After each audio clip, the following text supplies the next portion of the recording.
The reason people are flaking on dates with you is because your ideas suck for dates and they are unoriginal. Most people do exactly the same first date when they meet somebody. They'll do dinner and a movie.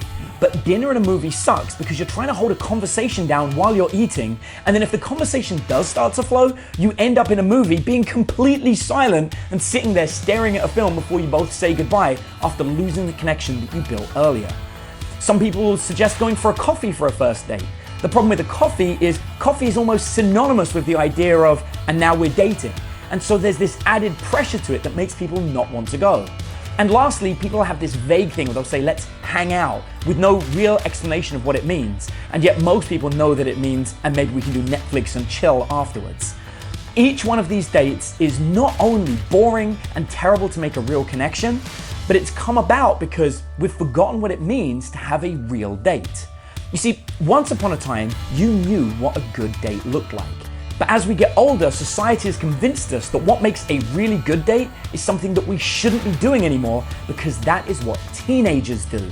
And yet, actually, the best dates that you've probably ever been on in your life were dates that would be typical things that teenagers do. For example, a good date would be taking somebody to a bowling alley because it's interactive, there's plenty of opportunities to talk, and there's food and drink readily available just in case the conversation isn't flowing the way you want it to. The buzz you get from that friendly competition allows you to not only actually enjoy each other's company a bit more, but also it lets you know how you get on with somebody if there is any competition or conflict between the two of you.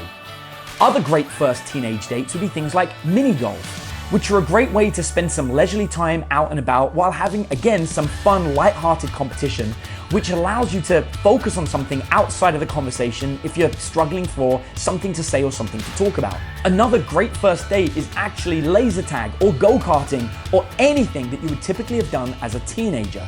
And yet so many of us start to shy away from these things as we get older because we feel it's just something we shouldn't be doing.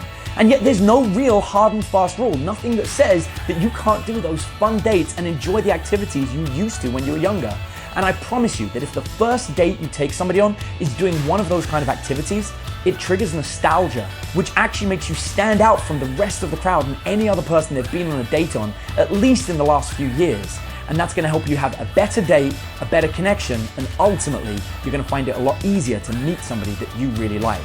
So if you want to reduce the amount of time somebody flakes on a date with you, then start offering some original date ideas that are time proven by picking things that would have been fun when you're a teenager. Thank you so much for taking the time to watch the video. Now I've made an exclusive training video that teaches you how to get people to chase you and want to be in a relationship with you. If you'd like to watch that video, all you have to do is look in the description of this video and click on the link and it will take you straight through to that free video training. So go and check it out now and learn how to get the love life you've always wanted.